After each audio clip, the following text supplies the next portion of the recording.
Hello friends, welcome to stock star.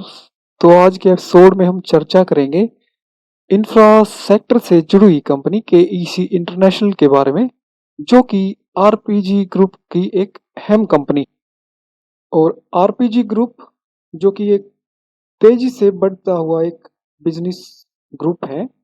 RPG group की तकरीबन 15 से अधिक कंपनियां हैं और आप लोगों में से काफ़ी लोग होंगे जो इनकी कंपनी के प्रोडक्ट का इस्तेमाल भी करते हैं, और शायद जो इस्तेमाल नहीं करते वो इन कंपनियों के नाम से ज़रूर परिचित होंगे, बट शायद आपको नहीं मालूम होगा कि ये कंपनियां हैं वो आरपीजी ग्रुप का ही हिस्सा है। स्टॉक्स पिछले 2 साल में अपने निचले लेवल से तकरीबन 2.5 गुना तक है वो बढ़ चुका है, और तकरीबन 8-9 महीने से आप देखेंगे कि वो एक दायरे में है, वो स्टॉक्स है अभी ट्रेड कर रहा है। और अपने ऊपरी लेवल से आप देखेंगे तकरीबन 15% नीचे है वो स्टॉक्स अभी ट्रेड कर रहा है। और जिनके पास स्टॉक्स में होल्डिंग है जिनकी, और जो नई खरीदारी के बारे में विचार कर रहे हैं, तो उनके लिए क्या राय होगी, और स्टॉक्स में गिरावट और बड़ी तेजी वो किन लेवल से आ सकती है, उस पर भी विस्तार से हम चर्चा करेंगे।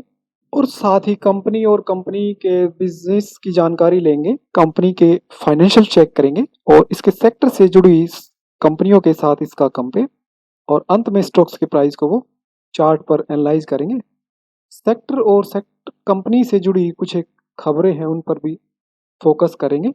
तो वीडियो को एंड तक देखें ताकि पूरी जानकारी आपको मिल सके। तो शुरू करते हैं। और कंपनी के व्यवसायिक क्षेत्र की अगर आप बात करोगे तो company power transmission and distribution, cables, railway और सिविल व्यवसाय, स्मार्ट इंफ्रास्ट्रक्चर और तेल और गैस पाइपलाइन, इन सेगमेंट में कंपनी है वो मजबूती के साथ है वो आगे बढ़ रही है। कंपनी पावर एंड डिस्ट्रीब्यूशन में आप देखेंगे तो स्पेस में, इस ईपीसी स्पेस में कंपनी ग्लोबल लीडर है, और यह कंपनी का सबसे बड़ा वर्टिकल बिजनेस भी है।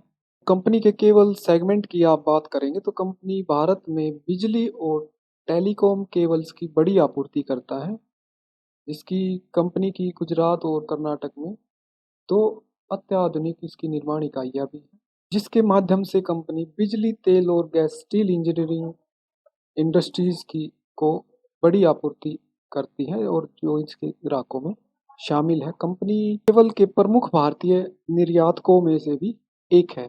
रेलवेज में अगर आप देखें तो कंपनी रेलवेज के लिए ईपीसी उद्योग में एक बड़ी एकीकृत खिलाड़ी है, जो सभी प्रकार के रेलवे अनुबंधों के लिए पूर्ण टंकी समाधान है वो कंपनी प्रदान करती है। सोलर सेगमेंट की अगर आप बात करेंगे तो कंपनी सोलर क्षेत्र में सरकार के बढ़ते फोकस के अनुरूप, और कंपनी ने निजी खिलाड़ियों द्वारा विकसित बड़ी और पीवीसी परियोजना के साथ सौर ईपीसी सेवाएं और औद्योगिकी के लिए रूफटॉप पीवीसी समाधान प्रदान करके इस क्षेत्र में अपनी मजबूत उपस्थिति है वो कंपनी ने दर्ज की है।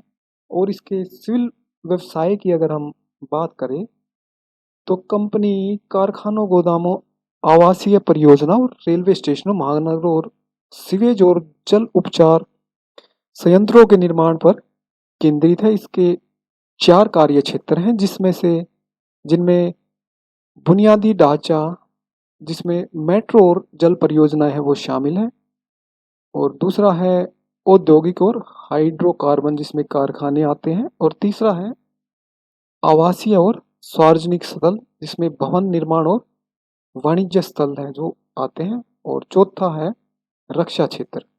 और कंपनी स्मार्ट इंफ्रास्ट्रक्चर्स के माध्यम से तकनीक के कार्यों और उनकी कमीशनिंग के साथ साथ उन्हें संचालित करने और बनाए रखने के लिए शहरों के प्रशिक्षकों को प्रशिक्षण देने में शहरों की मदद भी करती है। और कंपनी के तेल और गैस पाइपलाइन व्यवसाय की अगर बात करें तो केईसी ने इस क्षेत्र में सरकार के जोर के अनुरूप तेल और गैस पाइपलाइन ईपीसी व्यवसाय है वो शुरू किया है, जो इसके व्यापार में विविधता लाने के लिए इसकी रणनीति के अनुरूप है। कंपनी की शुरुआत 1945 में खोखले वेयर के निर्माण और एनामेलिंग के व्यापार के साथ वो हुई थी, और 1950 में कंपनी ने भाखड़ा नांगल परियोजना में भारत के लिए पहला टावर है वो उसकी आपूर्ति की थी। और 1961 में कंपनी ने भारत सरकार के द्वारा रेलवे का विद्युतीकरण करने के लिए वो आदेश प्राप्त करने वाली पहली भारतीय कंपनी थी। और 1968 में कंपनी ने सूडान में अपनी पहली अंतर्राष्ट्रीय ट्रंकी ट्रांसमिशन परियोजना है वो शुरू की थी। और 1982 में कंपनी को आरपीजी समूह के द्वारा है वो इसका अधिग्रहण कर लिया था। जो ग्रुप है भारत में सबसे तेजी से बढ़ने वाला एक औद्योगिक ग्रुप है, जिसकी 15 से अधिक कंपनी है, जो हम शुरुआत में भी उन पर चर्चा बात कर चुके हैं। और जिसमें इसकी कंपनियां हैं वो infrastructure, tyre, IT, health care, energy और प्लांटेशन में जिनकी मजबूत उपस्थिति है। और उन कंपनियों को अगर हम आप देखेंगे तो सीएट और जेंसार टेक्नोलॉजी, शायद आप सब लोग इन नामों से काफ़ी परिचित हैं। और साथ भी जो दूसरी कंपनियां हैं वो भी आप स्क्रीन पर देख पा रहे हैं।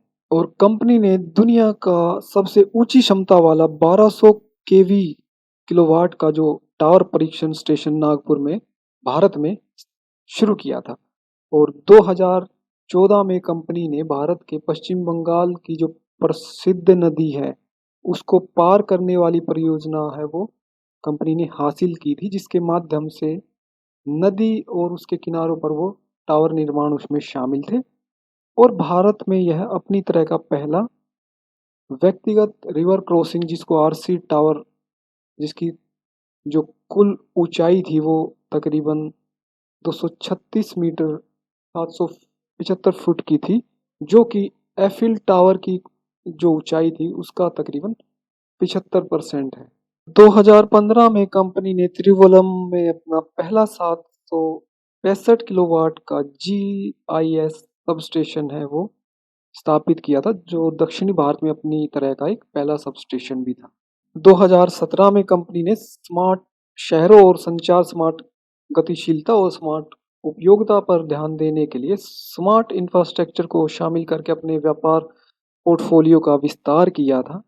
और कंपनी ने 2020 में दुबई में 50,000 टन प्रतिवर्ष की क्षमता के साथ एक अत्याधुनिक ऑटोमेटिक ट्रांसमिशन टावर निर्माण सुविधा का भी अधिग्रहण किया था। और कंपनी ने हाल ही में 2021 में आप देखेंगे तो अपनी गैस, तेल और गैस परियोजना व्यवसाय में तेजी लाने के लिए सपर इंफ्रास्ट्रक्चर प्राइवेट लिमिटेड कंपनी का भी कंपनी ने अधिग्रहण किया है। कंपनी के फाइनेंशियल पर अगर आप नज़र डालें तो 11,998 करोड़ का कंपनी का मार्केट कैप है। और ईपीएस अगर आप देखेंगे तो 18.12 पर कंपनी का ईपीएस रेशियो है। और पी रेशियो अगर आप देखें तो 25.42 पर कंपनी का पी रेशियो है वो आप देख पा रहे हैं। और कंपनी की कुल सेल्स में 57.88% का कंट्रीब्यूट है वो ट्रांसमिशन एंड डिस्ट्रीब्यूशन का है। और 30% का वो कंट्रीब्यूट है वो ट्रंकी और कॉन्ट्रैक्ट रेवेन्यू के द्वारा है वो आता है। और 9% का कंट्रीब्यूट कंपनी की सेल में वो केबल के माध्यम से होता है। और साल दर साल आप देखेंगे प्री कोविड से पहले इसकी ट्रंकी कॉन्ट्रैक्ट रेवेन्यू जो ट्रांसमिशन और डिस्ट्रीब्यूशन का था वो 2018 में आप देखेंगे तो 71.70% का था। और वही साल 2019 में उस आप देखेंगे तो उसमें 57.83% का ही वो रह गया था, उसकी जो हिस्सेदारी थी।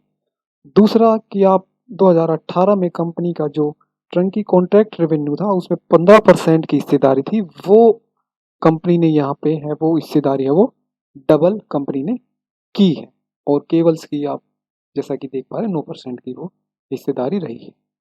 कंपनी में शेयर होल्डिंग की अगर बात करें तो प्रमोटर कंपनी में 51.82% की हिस्सेदारी के साथ मेजोरिटी शेयरधारक हैं। और म्यूचुअल फंड भी कंपनी में बड़ी हिस्सेदारी रखते हैं, तकरीबन 21.41% की। और इंश्योरेंस कंपनियों के पास कंपनी में 5.11% की हिस्सेदारी है। और एफआईज कंपनी में 11.11% की वो हिस्सेदारी रखते हैं। और नॉन इंस्टीट्यूशन कंपनी में 10.07% की हिस्सेदारी रखते हैं। और तकरीबन आधा % की कंपनी में जो अदर डीआईज है वो हिस्सेदारी रखते हैं।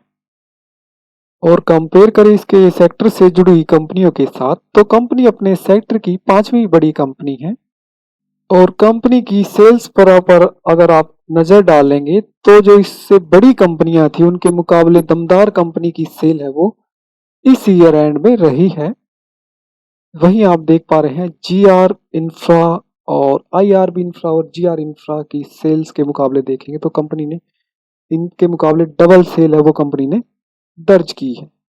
न केवल इस ईयर एंड में कंपनी के अगर पिछले 10 साल के सेल्स के आंकड़े भी अगर आप देखेंगे, कंपनी लगातार 10 साल से अपनी ग्रोथ और अपनी सेल को में उस कंपनी है वो बढ़त जारी रख पाई है। जैसा कि आप देख पा रहे हैं साल दर साल जो 2012 में कंपनी की जो कुल सेल थी 5,814 करोड़ की, तो उनके मुकाबले आप देखेंगे तो बेहतरीन कंपनी ने हर ईयर में है वो अच्छी सेल कंपनी बढ़त के साथ वो दर्ज की है। कंपनी के पी रेशियो की अगर बात करें तो कई कंपनियों के मुकाबले कंपनी का पी रेशियो वो काफी अच्छे लेवल पर आप देख पा रहे हैं। आई आर बी इंफ्रा और एल एन टीज के मुकाबले कंपनी के जो पी रेशियो है अच्छे वैल्यूएशन पर इनके मुकाबले आप कंपनी का पी रेशियो है वो देख पा रहे हैं। कंपनी का अगर प्रॉफिट आप देखोगे तो कंपनी ने ईयर एंड में 552 करोड़ है वो प्रॉफिट है वो दर्ज किया है। तो वहीं आप देखेंगे जो इस सेक्टर की जो बड़ी कंपनियां हैं जी आर इंफ्रा हुआ आई आर बी इंफ्रा, तो उनके मुकाबले तो कंपनी का जो प्रदर्शन है प्रॉफिट का वो काफी बेहतर रहा है। और सबसे अहम कंपनी का डेब्ट टू इक्विटी रेशियो कि आप देखें कि 0.57 पर कंपनी का वो आप देख पा रहे हैं। वहीं आप देखेंगे एल एन टी का 1.76 पर है और जी आर का 1.13 पर, और आई आर बी इंफ्रा का आप देखें कि जो डेब्ट टू इक्विटी रेशियो वो 2.69 पर है। तो इन सब के मुकाबले कंपनी का डेब्ट टू इक्विटी रेशियो काफी कम है। और न केवल इस ईयर एंड में बल्कि पिछले साल के आंकड़ों पर भी आप नजर डालोगे डेब्ट टू इक्विटी रेशियो के, तो आप देखोगे कंपनी कंटिन्यू अपने जो कर्ज है उसको कम करती हुई कंपनी अभी आ रही है। 2016 में कंपनी का जो डेब्ट टू इक्विटी रेशियो वो 2.50 पर था, तो वहीं आप देखेंगे तो वो 0.57 पर कंपनी है वो लेकर आई है। यानी कंपनी ने जो अपना डेब्ट है जो कर्ज है वो काफी कम किया है। और हो सकता है कि आने वाले कुछ समय में कंपनी को आप कर्ज मुक्त होते हुए भी आप देखेंगे। अभी कंपनी और सेक्टर से जुड़ी खबरों पर चर्चा करते हैं कि कंपनी ने हाल ही में सितंबर में सपर इंफ्रास्ट्रक्चर प्राइवेट लिमिटेड का वो अधिग्रहण कंपनी द्वारा किया गया है। और जैसा कि आप जानते हैं कि कोविड के आने से भारत में, ना केवल भारत में बल्कि वर्ल्ड लेवल पर वो वर्कर की शॉर्टेज के चलते और भी कुछ एक इंट्रैक्शन एनजीटी की रोक के चलते, पोल्यूशन के चलते, वो इंफ्रास्ट्रक्चर से जुड़ी जो कंपनियां हैं उन उन वो काफ़ी समय से है वो एक दबाव का सामना जो कंटिन्यू कर रही थी।